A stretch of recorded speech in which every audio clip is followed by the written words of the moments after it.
en relación al caso de Lucía Vivar, que para el que quiera saber más, tenemos un episodio del podcast en el que hablamos precisamente de un informe que elaboró Miriam Moya, en el que se podía ver, gracias a la inteligencia artificial, cómo detrás de una caseta una persona extendía los brazos hacia la pequeña Lucía, que estaba desaparecida y apareció fallecida horas después.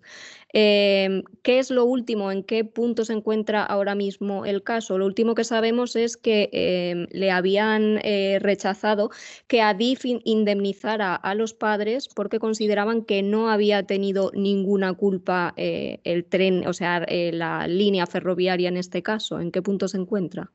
Sí, eso fue porque hay dos procedimientos, uno el de Adif y otro el que se reabra el caso, porque el caso recordemos que se cerró provisionalmente.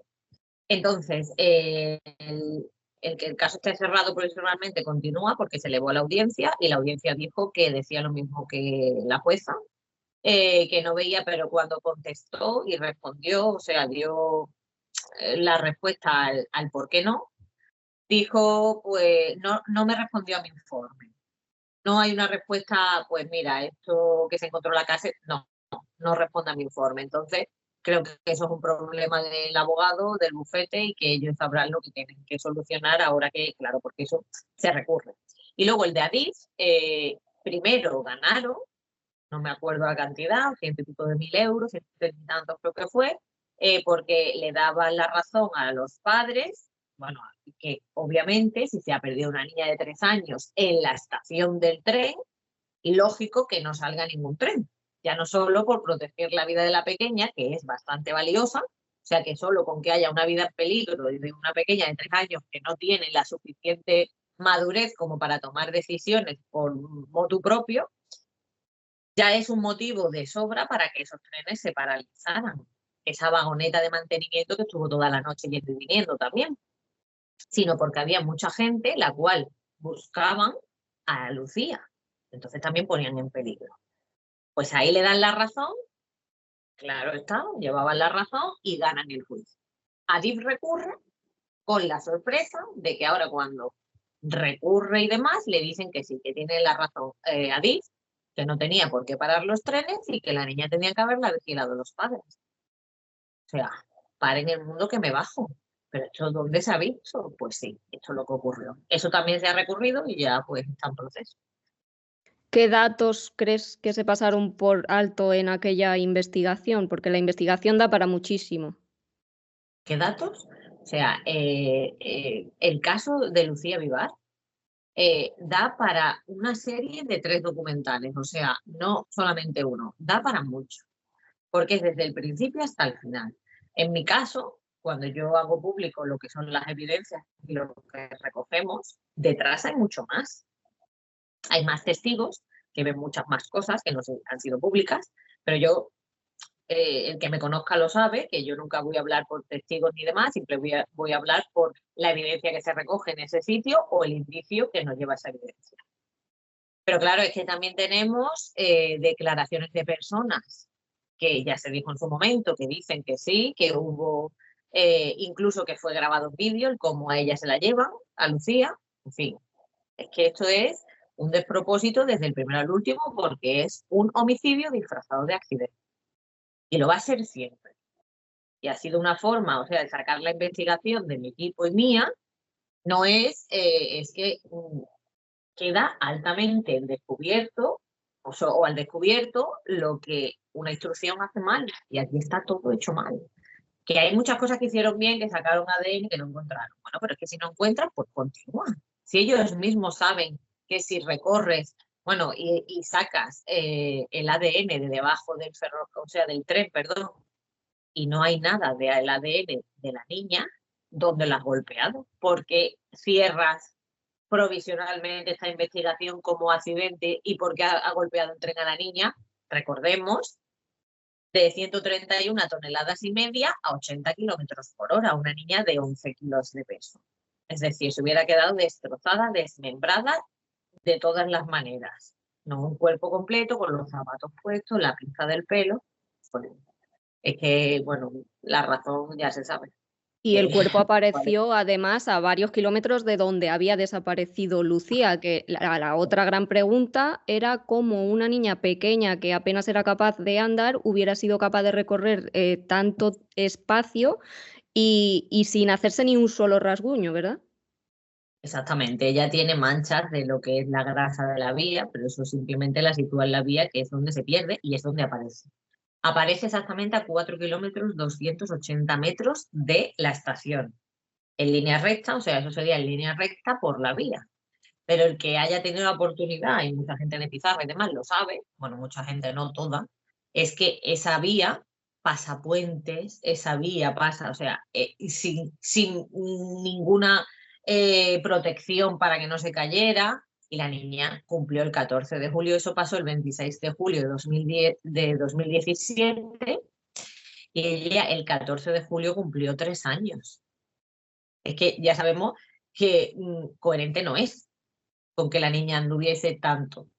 Pero que eso es una parte de esta historia y otra parte es que la niña no tiene evidencia forense en su cuerpo ni de que haya caminado 4 kilómetros 280 metros de noche con luna nueva, con un porcentaje mínimo de visión, de visibilidad de noche cerrada, porque aquello es campo. Solo tiene el traumatismo craneoencefálico en su parte trasera de la cabeza y se acabó. Que tiene magulladuras, sí, que tiene, pero que por eso dicen que es que anduvo. Bueno, ¿y por qué le falta a la niña? Porque tiene muy poca sangre. ¿Dónde está esa sangre? Pues obviamente donde le dieron el golpe. Que jamás Lo se que pasa, encontró el lugar. no se encontró porque no se buscó. Si no lo buscas, obviamente no lo encuentras. Entonces aquí le estamos dando la oportunidad al malo o malos, porque aquí sabemos perfectamente que mínimo hay 3 personas implicadas. Si recurrimos a los vídeos, si tú ves que pasa detrás de ella corriendo una persona 1 minuto y pico, 2 minutos detrás de ella, ya la estaban buscando a 2 minutos, pero nunca llega ella. Y no va con una actitud de recoger a la niña ni de buscarla, sino de recoger algo en el suelo y marcharse en dirección contraria.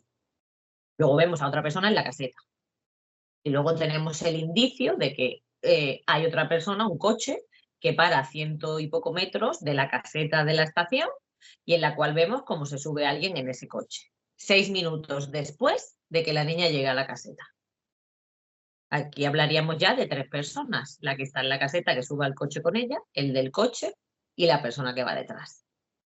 Entonces, es algo que se debe de resolver. O sea, que por supuesto está la fuerza destructora en deuda con estas personas y la justicia, porque la justicia no es justicia si es lenta. Y esto no se puede llamar justicia.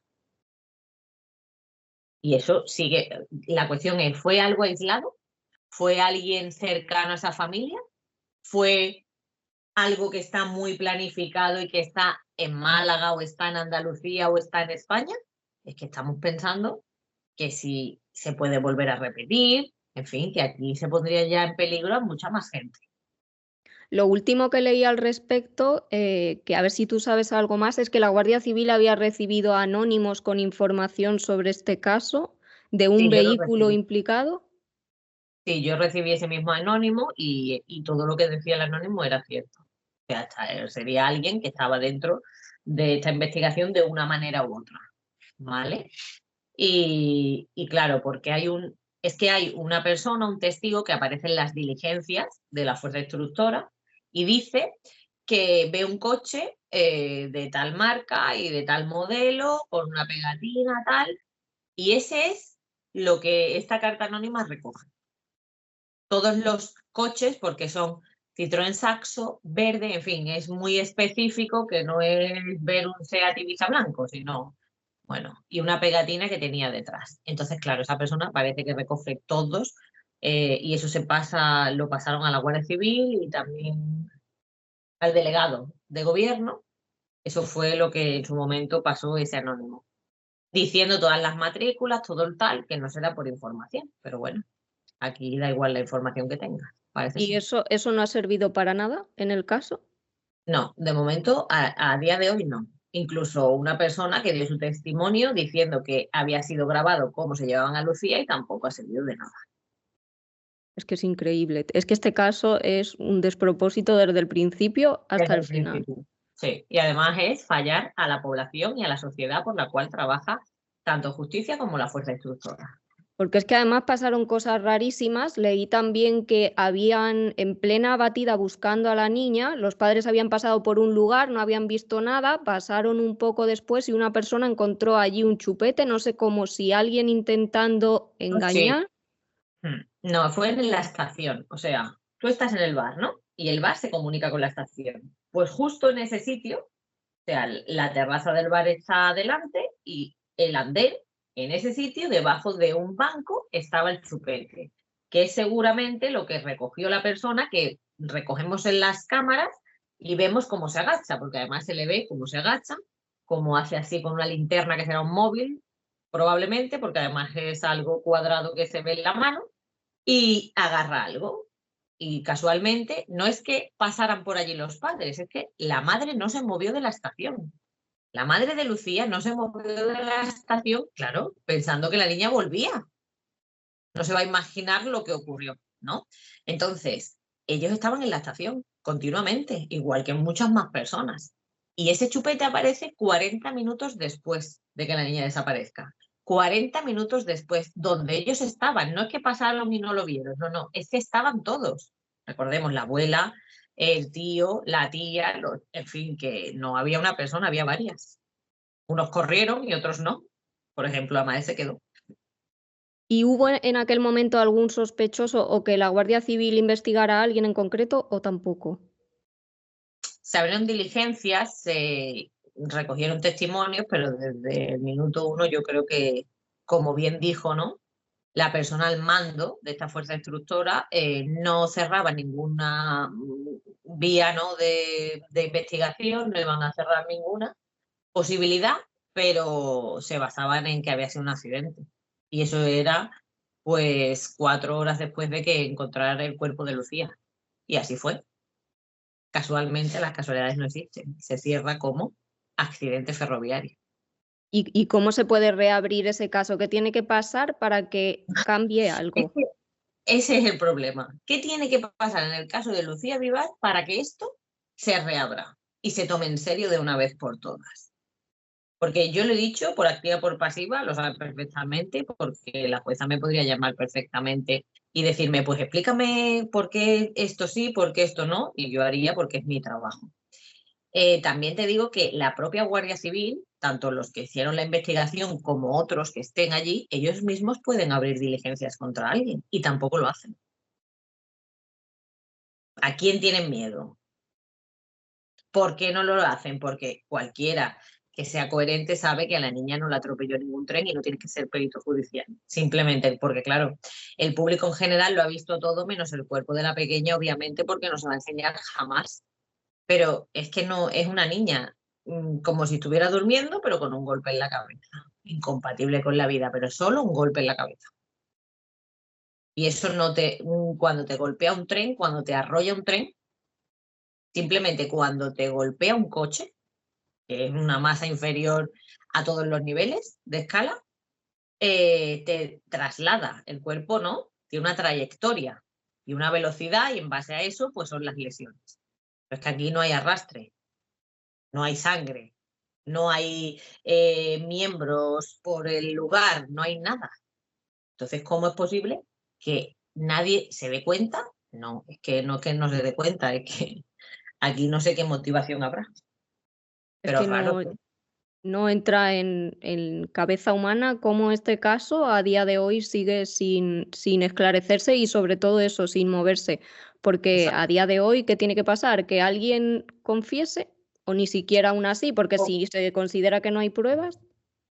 o que pase como Rocío Baninkoff, recordemos. ¿Te acuerdas Rocío Baninkoff que luego tuvo que pasar lo de Sonia Caravantes? Esperemos que no tenga que pasar otro Sonia Caravantes, porque no se haya resuelto. Eso es lo que espero. Además es que había muchos vecinos por la zona que dijeron que escucharon muchísimo jaleo, los perros ladrando como si hubiera gente alrededor. Hay diferentes testigos y uno de ellos es que, porque aquello, lo que está en la vía, alrededor pues está salpicado pues como de casas, chalets, así con terreno alrededor y demás, que tienen perros, que meten los coches dentro de su propiedad. Entonces es difícil que eso pues, que escucharan personas, que esas personas después al minuto se encendió la alarma de su coche, que no había, se había encendido jamás o hacía 15 años que no se encendía la alarma del coche. El coche este que sale del lugar, que ve el testigo, que ya describió lo que era el Citroën Saxo tal, ese testigo lo ve saliendo apresuradamente del lugar donde aparece Lucía, porque el lugar donde aparece Lucía es la vía del tren, en la propia caja, entre los rieles, pero al que se accede por dos caminos. O sea, tú sales un terreno de la carretera, es justo a la derecha, y salen con dos caminos que dan a la vía, que cabe un coche, que cabe una moto, que cabe un vehículo para poder trasladar a la niña allí. La dejan, y obviamente, y qué casualidad, que yo no creo en las casualidades jamás, que también, y la vecina, pues oye a los perros, se enciende la alarma de su coche, y ese señor ve apresuradamente salir justo de ese sitio a ese coche, a ese vehículo. Y por lo que dices, quien fuera conocía la zona perfectamente, ¿no? Absolutamente. Además, ten en cuenta que todos los indicios nos dicen, conoce el sitio, la zona, porque a mí me tienen que llevar cuando yo voy por primera vez. Yo puedo ir a Pizarra, pero no al sitio donde aparece la niña, porque es que me tienes que llevar para que yo llegara allí, si no lo conoces, ¿no? Me llevan allí y demás, y eso tiene que conocerlo la gente de la zona, sí o sí. Primero. Segundo, ¿por qué se escondía en la caseta? Sabía que había cámaras y sabía dónde estaban situadas en la estación. Esto no puede ser algo aleatorio. Tiene que ser alguien de la zona. Por la inteligencia artificial vosotros sabíais perfectamente que era Lucía porque incluso sacasteis las medidas. ¿Pudisteis sacar más o menos la altura, aunque fuera de esa figura que se agacha para recoger a Lucía? Sí. ¿Por qué? Porque eso se hizo tanto con la topografía forense como con fotogrametría, ¿no? Porque la fotogrametría lo que nos permite es escalar la imagen que hay y medirla. Entonces, sabíamos que había una niña perdida y sabíamos que pasaba por el vídeo, pero teníamos que tener una evidencia de que podía ser ella. ¿Qué hicimos? Pues con esa técnica sacamos la medición de su cuerpo, incluso de su brazo, con la camiseta que su madre nos dejó, Almudena, e incluso la medición de lo que era del hombro hasta la muñeca, ¿no? De su propia camiseta de Lucía.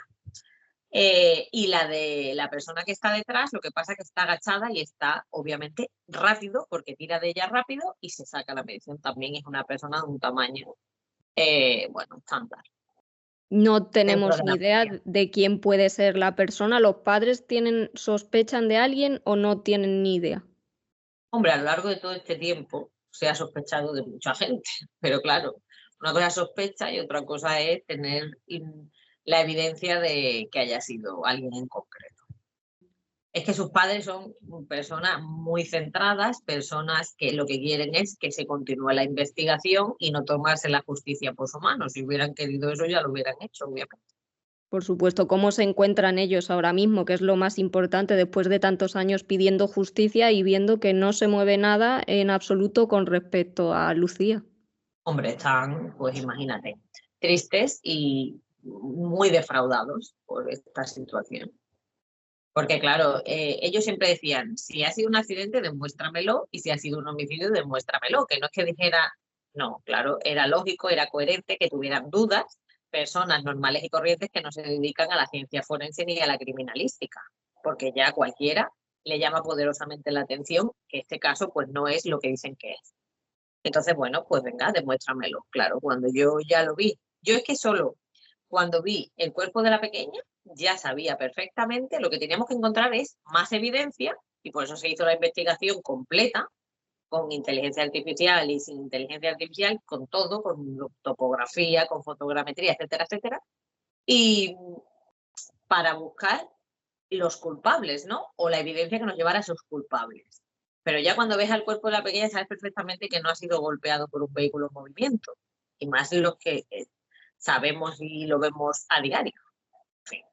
Entonces solo había que demostrarlo y se demostró con creces, que realmente ha sido el gran fracaso de la justicia española, el caso de Lucía Vivar. A mí lo que me choca es cómo se puede cerrar este caso cuando es que es evidente que un accidente no fue. ¿Qué pruebas presentan ellos para decir esto es un accidente? ¿Que la niña tenía un golpe en la cabeza? Sí, porque ellos dicen, o sea, hay un principio que es la ausencia de evidencia no es evidencia de ausencia. Y dicen, no hay ADN de la niña en el tren, pero eso no quiere decir que no la haya golpeado. Bueno, vamos a hablar claros y seriamente. No, la ausencia de evidencia no es evidencia de ausencia, pero sí es evidencia de que tú no has encontrado ADN debajo del tren. Por tanto, no me hagas creer que la niña ha sido golpeada por el tren cuando tú no has encontrado esa evidencia. Que es así de simple. No sé. Continúa buscando. ¿Por qué lo quieres cerrar? O sea, mi pregunta es, ¿por qué lo quieres cerrar? Si no has llegado a la conclusión real de lo que ocurrió. Luego acordaros de aquel bote de cloroformo que apareció después, tiempo después, que se hizo también las pruebas de ADN y que tampoco dio positivo en nada. No es el primer caso en Málaga que se cierra así y deja muchos interrogantes. En Málaga tengo yo siempre mucho trabajo, oye. O sea, sí, no sé por qué, pero obviamente es un poco alarmante.